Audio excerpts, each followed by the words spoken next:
favorite board member, Kathleen. Well, I'm showing favorites. I shouldn't do that. I love all my colleagues equally, but I do love listening to Kathleen, and she's going to facilitate a conversation with several participants here. As we know, ALD seems to be the gift that keeps giving, and there's transitions. You think you've passed one milestone, you get to the next one.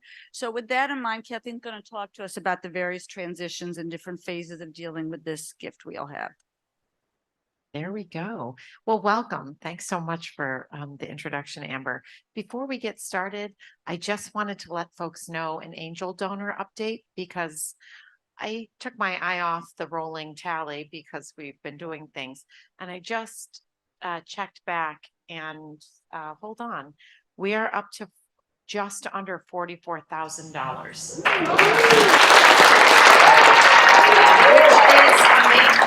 Because then as it stands right now, that is $88,000 that we have raised sitting in this room and eating copious amounts of baked goods. So I am so grateful for everyone who's pushing it home to their families and loved ones through social media, for everyone who's sharing this. This is really exciting. We can do so much with this. And we're taking all the input that we're getting from everyone about how to spend this money and what kind of programming we need. So we're just so grateful. So with that, I will take a seat and join my friends here. As Amber said, the one thing that stays the same in ALD is that it is unpredictable. And because it affects all of us so differently and in so many different overlapping ways with our families, with our own diagnoses, that the only thing that makes sense is that nothing stays the same. And so often it is the experience that as patients, as families, that you think it takes a while to get to a feeling of, I think I've got this. And then that changes. Exactly, Lotaro. Like, if anyone knows, thank you. So with that, I want to introduce this panel. I'm going to just quickly say everyone's name. Everyone, probably a majority of you know who's up here, but I just want to say it, and then I'm going to let everyone tell their story. And then we're going to have time for discussion. And I have to say personally to the panelists that just the process of the five of us discussing this has been so beneficial to me. And so I hope this is just the start of a conversation. And I'm just so grateful you're all up here. So first we have Bill and Kate Groel, we have Julie Purschke, and we have my fellow ALD Connect board member, Tim Maguire. So I'm going to ask the Groels to kick it off.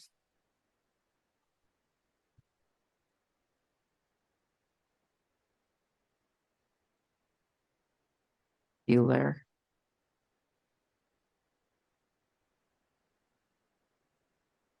You're getting there. Yeah. All right.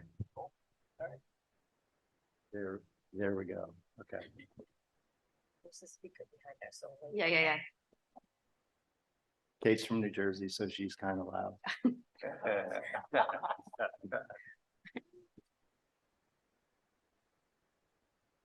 So I'm Kate and this is my husband, Bill. We have a slide. I'm not sure if that's going to pop up. There we are. So we are a family of 5. We have 3 boys. The youngest is also the biggest. He's 17. That's on the end. And then the middle one is 22. And our oldest is 24. The youngest and the oldest both have ALD, as do I. We found out in 1979 when my brother passed away. My uncle passed away from AMN. My mom passed away about 1.5 years ago as an affected woman with ALD. That's kind of all the things that we've had experience with. But I think what we're going to focus on our few minutes today is what you do as your kids are getting older through school and beyond, leaving the house, and what those transitions look like. Yeah. So we're going to kind of tag team. So yeah. You're it. Right. Thank you very much.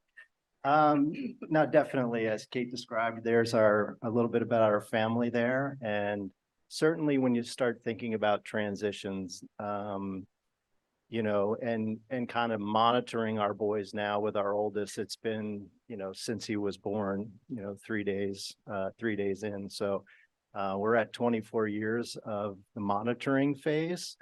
Our boys have adrenal insufficiency, but are pre-symptomatic or asymptomatic, whatever the terminology you prefer. But, along the way with the monitoring phase, with in mind that one day you are going to transition this care to them. So I think some of the things Kate will touch on early as more call it younger boys or middle school age boys, high school boys, starting to learn to advocate for themselves and the different opportunities where there are those transitions where they can begin to do that. Because eventually they're going to do it full time. And so you do need to put a little bit of prep work in and a little thought and use those opportunities that Kate will cover here just to start having those conversations.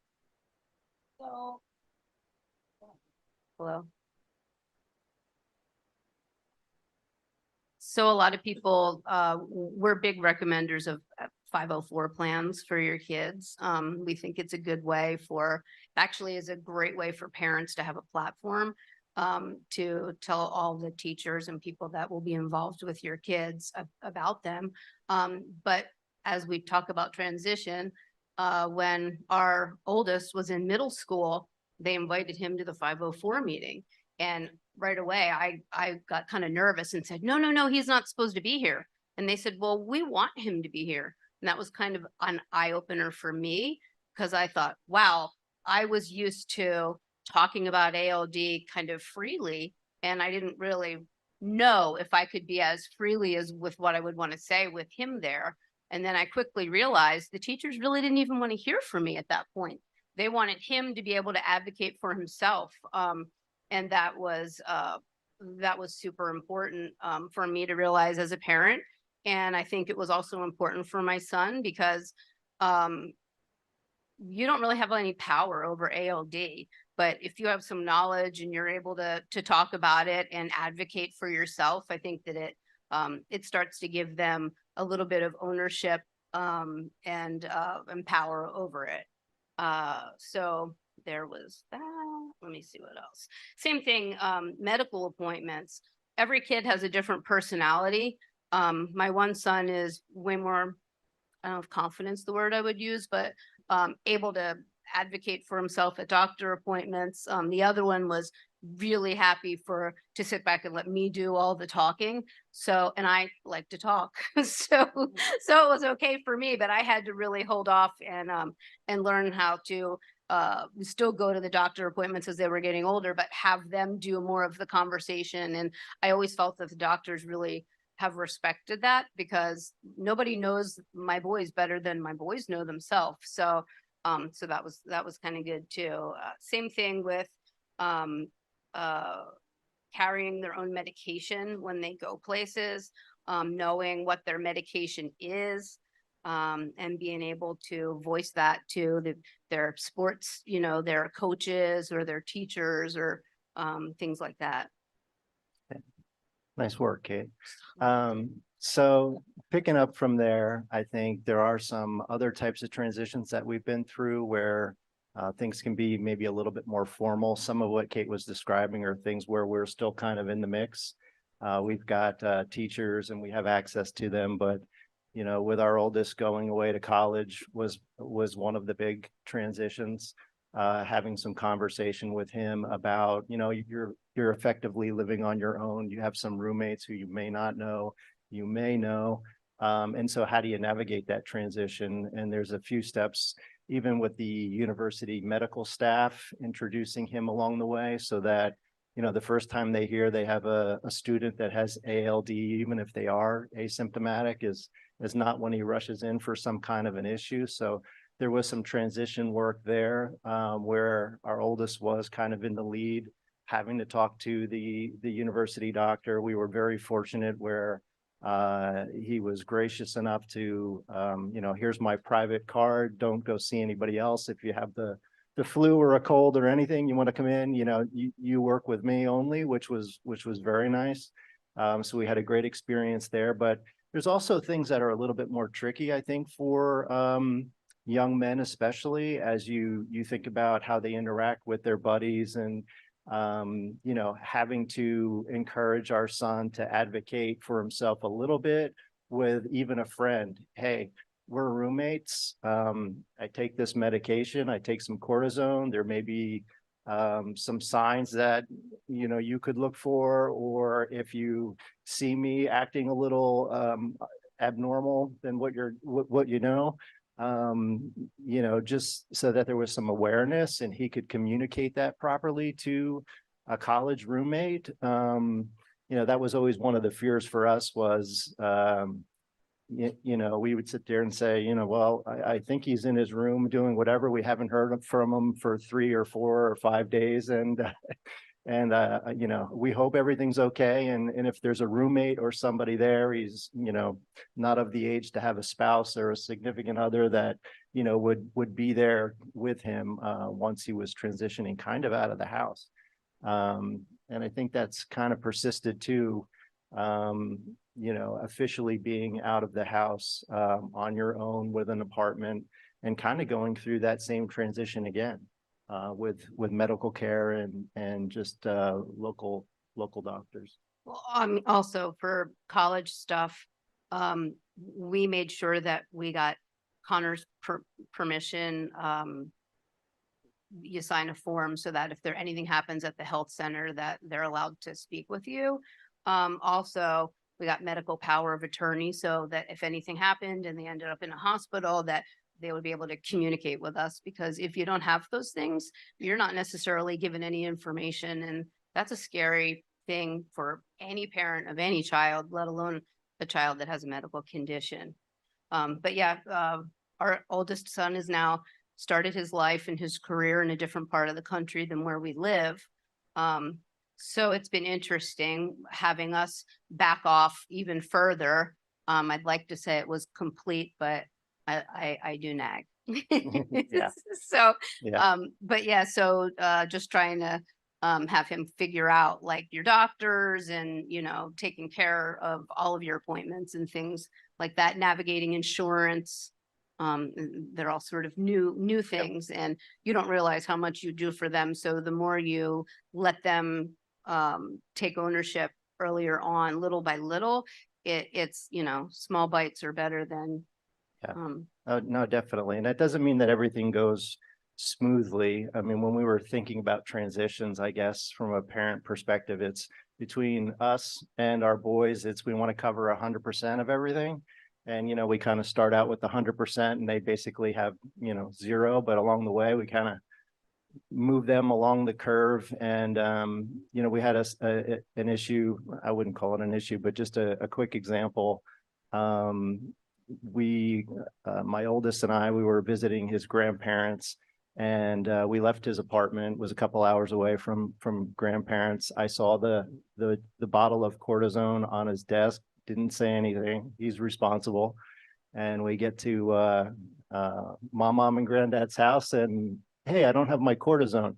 And, you know, Kate and I were talking about this and we're like, well, anytime we would leave the house, you know, she would have a bottle, I'd have a few pills, you know, there's some on the dashboard, like, you know, we were always trying to cover the bases. And, but he, you know, had some experience along the way and, you know, made a quick call to, you know, the CVS and a doctor, and we had, you know, a half a dozen replacement pills so we didn't have to drive 3 hours back to his apartment in case we needed it. So it was all resolved relatively quickly, but I think, you know, those kinds of things can send you a little bit into a spiral or a panic. Should we go back? Should we stay? Do we risk it? Do it, you know, all those kinds of things. But I think giving them the confidence along the way to feel like he can handle some of those circumstances on his own certainly helped in those transitions. So that's basically our story. I mean, now we're going to start doing it with our baby who's a senior in high school. So kind of navigating with him.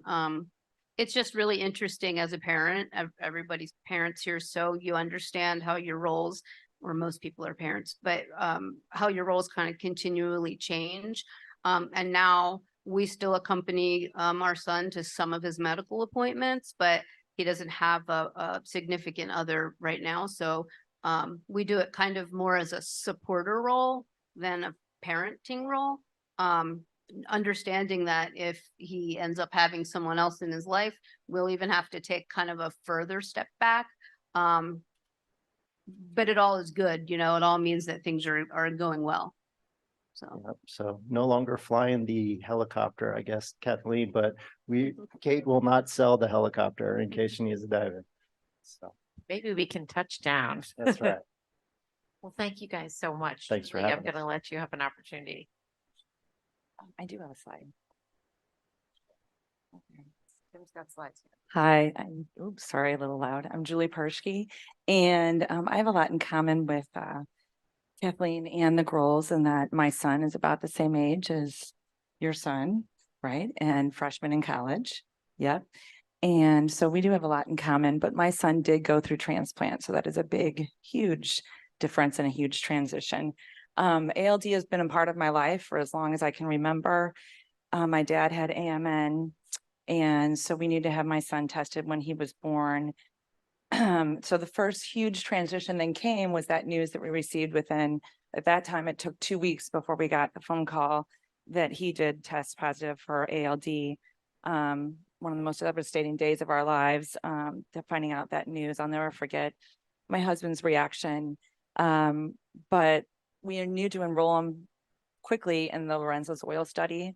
Actually didn't start that till he was 1.5, but so that was another transition when he started that study and figuring out the diet. And I know that the study is no longer going, but I'm sure there are many of you who are familiar with that. So he was monitored at Johns Hopkins by Dr. Raymond, had at that time yearly MRIs and blood work often because of the oil. So that was a huge transition is in the diet and living on that diet for a long time, and the monitoring and the holding your breath between MRIs and worrying about those results. And then that second huge transition came when he was 10, and I received the call from Dr. Raymond to say they had found the first signs of a cerebral lesion. I remember where I was. I had to pull over the car. I was in the car. I had to, pull over. I'll be in a parking lot. And, he's talking all these medical terms and where the lesion was. And, you're just not even comprehending half of what he's saying. And then he starts describing, well, we hope that it can self-arrest. We're going to sit on it. And it was in 2016. So it was between the closure of the first gene therapy trial and the opening of the next gene therapy trial. We were caught in the middle.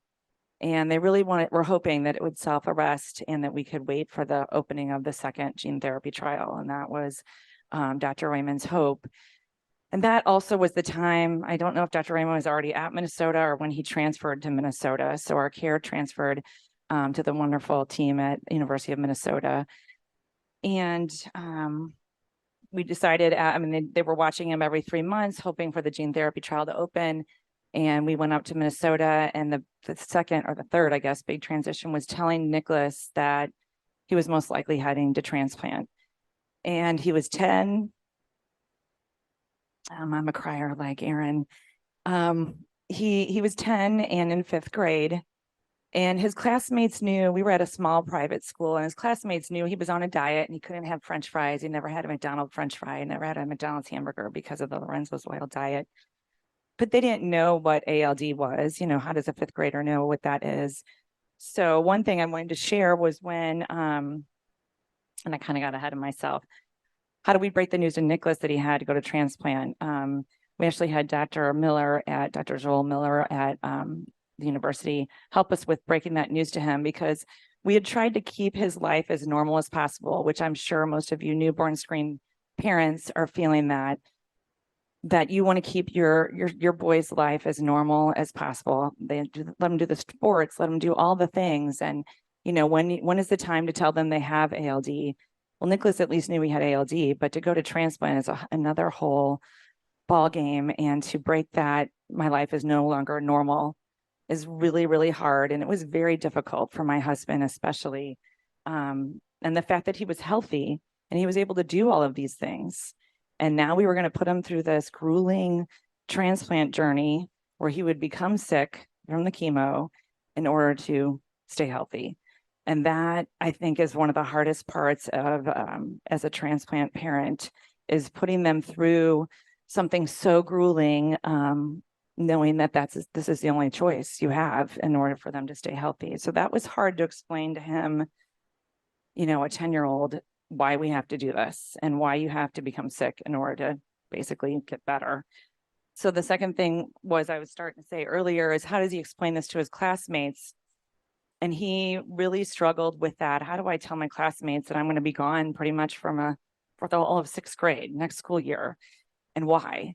So we had a really supportive community, and the principal decided it would be a good idea if Dave and I, my husband, would come in and speak to his class. And so I think that's something that a lot of us parents have talked about.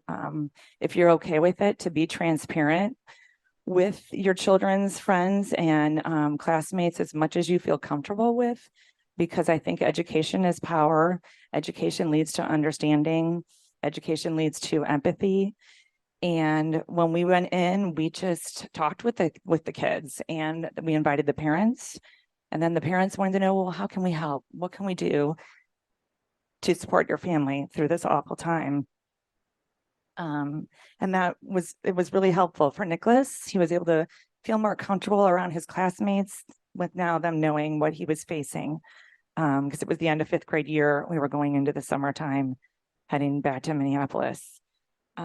So the next transition, a lot of transitions, was how do we transfer our lives from St. Louis? I forgot to mention that. We live in Missouri, up to Minnesota. And do we take our whole family, which I know some families do that, or do half of us stay home? And my husband decided, you know, with his job, this was pre-COVID, he really needed to be somebody needed to be making some money. So he needed to stay home for that. And my daughter, who we adopted as an infant, she was 8, and we wanted to keep life normal for her. So my husband stayed home with Gabrielle, and I moved to Minneapolis with Nicholas.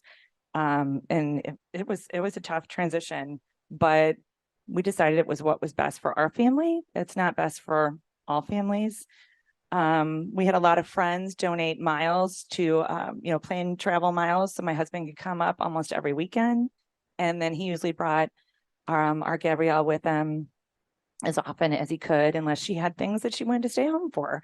You know, if she had soccer games or she had trunk or treat, we made sure that happened, that she stayed with other family members. We had grandparents who were available, or with friends. I mean, even during the school week, if Dave needed to be up there, I think transplant day was Labor Day. And we wanted her to be, I think she was with us on transplant day, but if there was another day that he needed to be with us during the week, she stayed with another school family. We had a lot of help. Enlist, as I've told other transplant families, enlist the help of your community, enlist the help of your faith community, your neighborhood, your family members. They will rise to the occasion, and they really got us through this process. FaceTime, stay connected, meals, gift cards, all of those things. But another thing I wanted to focus on was my daughter. She really struggled with seeing her brother go through this. And I'm thinking of Franny back there. I'm seeing you just recently going through all of this. I'm sure she experienced that with her older child, and seeing your sibling go through something so hard, and seeing them get sick and worrying. And at the time, you're just putting one foot in front of the other and doing all you can to get your child through this journey. Concerned about the sibling, but also knowing you've got to put your energy where it needs to be. And mine had to be with Nicholas. And I think to this day, my daughter is still dealing with the impact of all this, very much so. And she's in therapy. She's doing well overall. But that is something I would focus on, to make sure you get help for those siblings. Make sure that you attend to their needs, because she was very much impacted by it. I think positively also, because she is very empathetic with others. We've always been told that she is a very caring person. Pienso positivamente también porque es muy empática con los demás. Ella siempre nos ha dicho que es una persona muy cariñosa. Ella ha sido muy positiva. As far as having Nicholas in the hospital, that transition of going into the hospital, not knowing really how long they're going to be there. Some boys do really well, which Nicholas did. As Dr. Lund always said, he was a star student, and but you just don't know how long you're going to be in there. And También I porque think es we muy were in for empática, 30 ella siempre days. es una persona muy But we made cariñosa, sure ella ha that sido he muy would stay positiva en connected cuanto a with his tener a school. nicholas en el If your hospital, esa school, transición de he ir al will work hospital, with you, sin and saber he's at realmente that time cuánto tiempo Skyped van into a estar class. allí. Algunos Anytime we chicos felt like he realmente lo was feeling hacen. well enough, I would Bueno, lo call cual the hizo school and say, "Can you Nicholas. Skype in a Como class siempre today?" decía el doctor And Land, they era arranged, un they pulled that estudiante estrella y laptop or whatever simplemente into no the sabes cuánto classroom. tiempo vas a And estar allí. again, before COVID, now it's much easier. And it just really helped him mentally También porque es to muy feel like he empático, was still siempre es part una of persona his muy class. cariñosa, ella ha sido muy And positiva en he cuanto a ended up tener en el hospital esa staying with his transición class, even though hospital he missed realmente pretty much cuánto all of tiempo van sixth a grade estar aquí. year. Algunos He chicos kept up realmente, with the core bueno, subjects. Nicolás They como didn't care siempre about, era un Kathleen was estudiante, talking earlier about the simplemente no fluff sabes cuánto homework tiempo va or a estar aquí other, antes del COVID. Y subjects that también weren't the core porque es muy subjects. And simpático, siempre es una he made persona it muy and went cariñosa, ha on to sido seventh muy grade with his positiva en class. He cuanto was a really tener en el hospital. determined Es to un do hospital that. de But transición his teachers realmente played a cuánto huge tiempo role van a in estar that. aquí. Algunos chicos I'm also a realmente, como teacher by siempre era trade, un so that estudiante, helped. simplemente no sabes cuánto tiempo va a And we estar had a aquí antes tutor del COVID. also Y in también Minnesota. porque es muy But that was so simpático. important for that connection with him, with his classmates and his friends back Siempre es home. una persona, ha sido muy And PT positiva en and cuanto al OT, hospital y ese I hospital de couldn't say enough transición about them. realmente He looked cuánto forward to tiempo them van a coming estar every aquí. day. Algunos It chicos, was a so teachers important. siempre, estudiantes, no sabes As cuánto far as the tiempo y están antes transition del from COVID. the También hospital, porque es muy we weren't home simpático. yet. We stayed at the Ronald McDowell House. Can't say enough good things about the Ronald McDowell House. But all of a sudden, as some of you who have been through Por esa transplant conexión know, con él, all of a con sus sudden you're compañeros. given all these meds and everything and say, here you go. You get to leave the hospital, but you're in charge.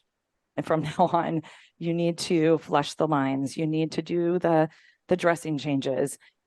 Oh my gosh, my son was so scared when I was doing the dressing changes. It was quite frightening. And that first night alone, because I was up there alone with him at that point, we called I think there was a night nurse we could call to help us, but very frightening. And I know many of you, or at least maybe on Zoom who are listening to, have been there and how frightening it is to go home from the hospital and be like, I'm all of a sudden a nurse. I don't have a nursing degree. I don't have the scientific background for this. That was challenging.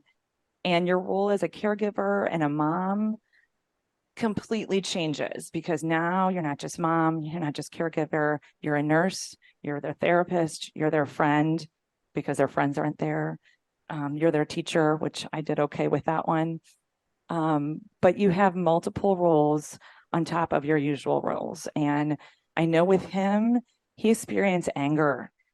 He experienced a lot of anger of being away from home and away from his friends. And we would just go through times where he would just be hitting the pillow and just so angry. And I think, and this will lead really well into our next session, I told Jesse earlier, just the mental health aspect, I think, is so important. And I think he's still dealing with it today, that maybe we needed to do more for him with that. But, again, you're trying just to get by and put one foot in front of the other and get him well enough and get those numbers up so that you can go back home. When we went from the Ronald McDowell House back home, we had been in Minneapolis for about 4 months. We got home in time for Christmas, which was wonderful, and that was our goal. You'd think that it would be this great thing, which it was. It was great to go home. But I think one thing a lot of people don't talk about until they go through it, and I've seen this on social media a lot too, is you get home and you're like, how did life go on for the last 4 months? And I wasn't here. And all of a sudden you feel like you're a fish out of water. Like I've missed out on the last 4 months of, parent parties we used to have and games and the kids' sports games and the sleepovers. And my house was a mess. I know that grandma really tried to help out and my husband did well with the laundry, and he kept saying, but aren't you happy to be home? And I'm like, yeah, but this place looks like crap. So, I mean, there were just a lot of things to get used to. We were thrilled to be home, but it was a tough adjustment also, because life had gone on for everyone else. Life had very much changed for us, and our life has never been the same, and for good, and bad. But people didn't understand that there were no other ALD families there back home to talk about this with. And Nicholas was still suffering mentally and physically. We had to go to clinic, as many of you transplant families know. We were at clinic every week, if not more often. He would pick up viruses after 6 months. When he took his mask off, he'd have a virus. We were in every Friday, and we'd be receiving transfusions. And a lot of people thought, well, transplant's over, you've survived. No, there was a lot of struggle still. And Nicholas just wanted to go back to school. He wanted to get back. He played basketball. After 6 months, he played basketball with his team with the N95 mask on. And, kids called him the cancer kid because he was bald and had a mask. But I mean, the doctors gave him the go ahead to try, and he was adrenal insufficient and he would struggle, but he wanted to get out there on that court and get back to some kind of normalcy. And the kid is a strong kid, the strongest kid I know. So although transplant was successful in halting the disease, transition back to life was a real struggle. It took about 4 to 5 months after we were back home to really feel some sense of normalcy and turn around physically and mentally. Another thing I wanted to mention too is I was one who stayed off of social media while we were going through this, which is totally different now for many of you. So we hadn't met any ALD families until we went for transplant. All through the Lorenzo's oil study, we had not met another ALD family. You were in the same study. We never met the Groels until after transplant. Kathleen was in the study. We were all in the study at the same time, but we had no connection. So I think social media is such a great thing now, but I also didn't want to see, like I told them, I didn't want to see all the good things that were happening back home while our life was going to hell. So it was a tough decision, but I think it was good for me at the time. And then I've been very involved on social media since, and it's been a good thing, good big thing since to become a part of the ALD community. And I know I probably need to wrap up, but for him, transition to high school and college has been, especially high school, has been great for him. And one thing that you talked about that he learned is to control his own medications, to take ownership of those hydrocortisone pills and what he needs in order to. He competed competitively on a cross-country high school team. And he figured out by senior year how to take 2 hydrocortisone pills in the middle of a 5K race. And I would meet him at mile 1 and hand him a bottle of water, and he would still finish in 17:49 in a 5K. So, and that was his best record in senior year. But it took him 4 years to figure out what he needed to get through those races. And we had to let him, and his endocrinologist supported that, to let him figure out what he needed to take control of and what he needed to do in order to do what he loved. And some said, well, why do you let him do this? Because he completely would fall over at the finish line. And we said, because he loves to do this. We're not going to prevent him from doing something that he loves. And he loved every minute of it. It was hard to watch because he'd struggle through those races, but now he's a competitive triathlete. He competed at the National Triathlon Championships over the summer. And he actually was in 14th place. So he, out of all of this, it is a really good story of hope. It was not easy. It's been a struggle, but he will be the first to say that he wants to stand as a sign of hope for boys out there. And we couldn't be more grateful for the team at Minnesota and for all those who have supported us and for his positive outcome. He had a really positive outcome, no graft versus host disease. And like I said, he is a competitive triathlete, and now he's at KU studying aerospace engineering. He's had a little bit of a rough first semester because he was sick for 5 weeks with some random virus. And it was one of those things of go to the health center. Let's call the endocrinologist. You've got to call because you're 18 now. You've got to go get your medication. That whole transition that the Groel so nicely spoke about. We've been there, and all of that, trying to help him through that long distance has been a challenge, but he's feeling better, thank goodness, and back to running. And we just always want to share our story of hope, because despite how difficult all these transitions were, there are a lot of good hidden things that are positive, including our nonprofit that was inspired by him, Knockout ALD. We started that the year after transplant because he asked, we need to have a fundraiser. Why isn't there any run for ALD? So we're hosting our 7th one in 2 weeks from now. And he also wants to get involved and be the match on his college campus. And he's a great success story. So thank you for listening.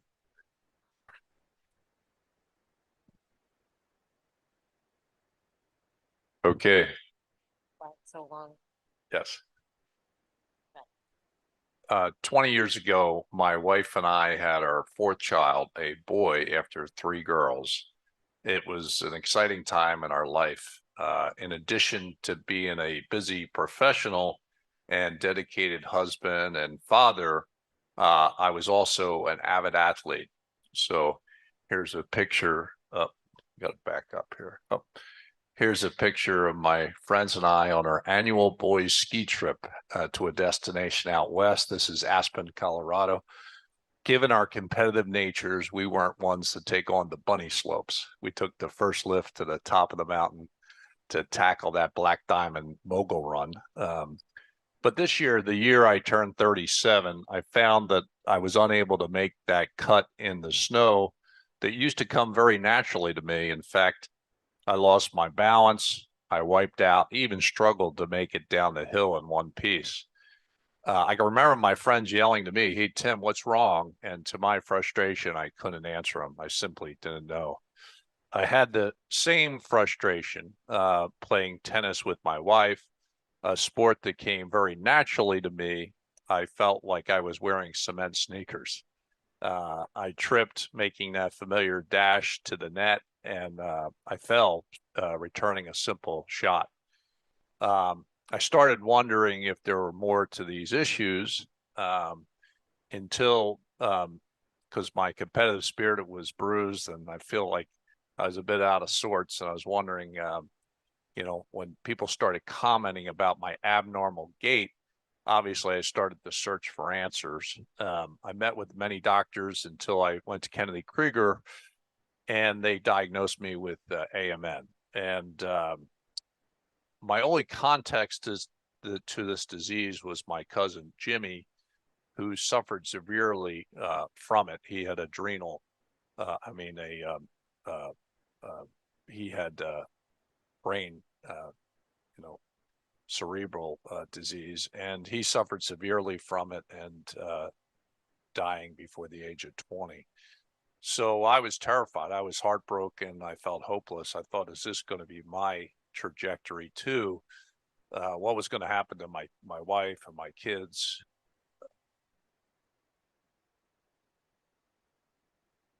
So when I finally got the courage to ask, about my trajectory, they said my phenotype is adult onset, mostly impacting my mobility and my balance.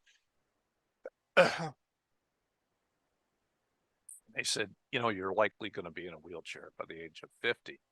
So it's then when I had a choice to make, to give in to this disease and focus on my limitations and what I couldn't do, or to really focus on my capabilities, my blessings, and not let this disease define me. I chose the latter.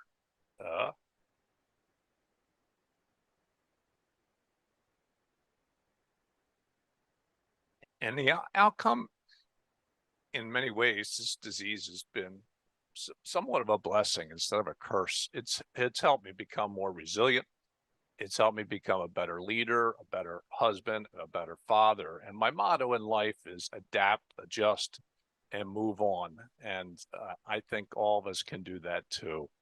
I'll just talk about last year, which was the last couple of years were difficult because for 20 years, I dealt with mobility and balance issues, but I spent 5 hospital stays and over 24 days in the hospital, stemming from underlying issues with AMN. I had an infection in my toe, osteomyelitis because of my gait, and they had to amputate the toe so it wouldn't spread to my foot and the rest of my body. And I spent several days in the hospital.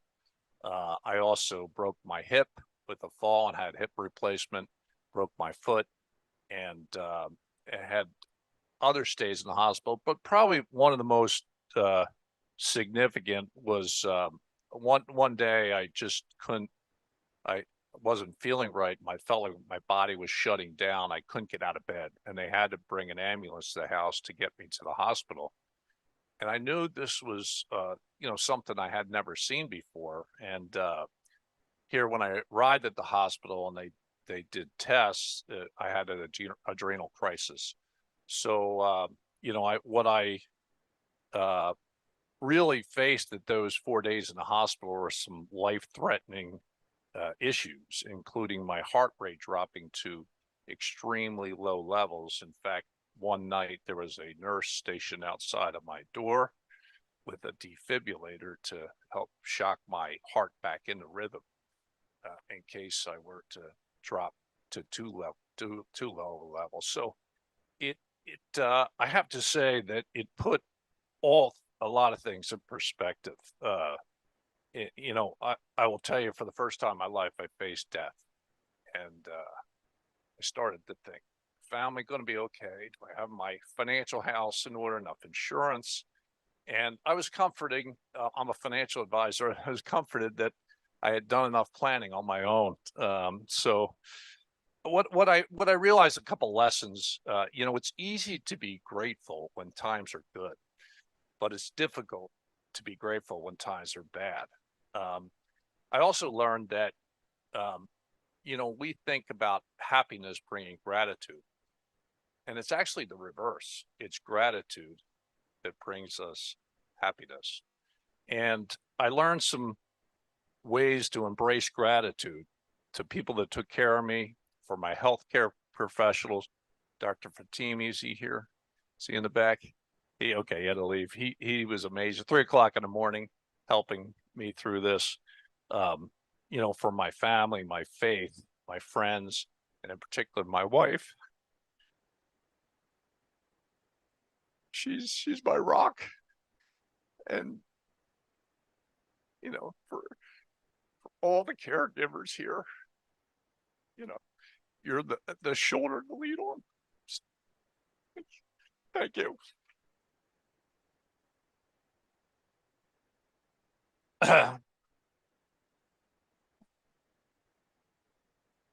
Colleen helped me both physically and emotionally.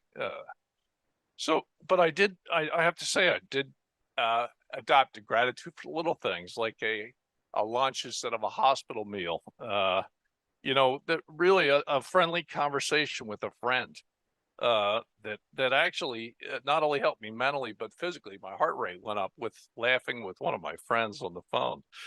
So here's what I would tell all of you that I learned, and hopefully you can take something from it. And that is, when you face adversity this year or in the future, I encourage you to ask yourself, what is it that you're grateful for? Who are the people, the places, and the things that make your life better? Think both big and small. Thank the people, write down the moments, and the gratitude will help you move forward. So the last thing I'll share with you is that I have to say that these things, although I'm having difficulty expressing them, I really learned some valuable lessons along the way. And that is, in particular, I learned to reframe difficult situations and choose a more productive path. There's a speaker, author, and sports psychologist. His name is Dr. Kevin Elko. And he says, he has an expression, so what, now what? And we could either live in our circumstances, or we can live in our vision. Now, my circumstances at the time were bleak, but my vision was bright. This adversity really gave me a different lens on life. In a book that I read years ago called Think and Grow Rich by Napoleon Hill, he says, with every setback or obstacle lies a seed of equivalent or greater benefit. Well, I have to say that,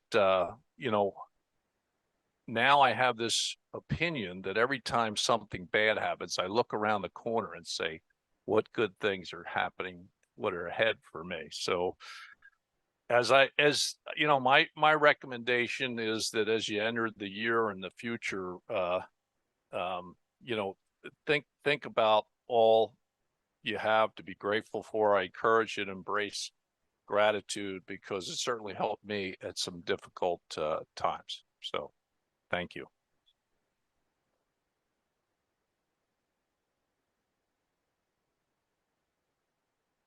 Hello? Oh, it works. So I know I personally am so humbled and grateful to be sitting up here and to know all of you. I think there's such an important thread of keeping on, and so what, now what, which I love. But really through all of these transitions, I'm just so impressed by how positive and how transformative everyone has taken those moments and turned, you know, lemons into lemonade and propelled yourselves forward. And I know there are just as many inspiring stories out and more out here in the audience. I know people would love to chat, but I am cognizant of the time and our limitation. I would just say that we're going to allow the next panel to go on, but that please know that these are some of the most delightful and approachable folks in our community. Please feel free to come up and chat with people during breaks, at meals, in a bar. I mean, maybe we walked in to help someone who needed help getting there. But honestly, you know, I just am so grateful to all of you. So thank you. Thank you again.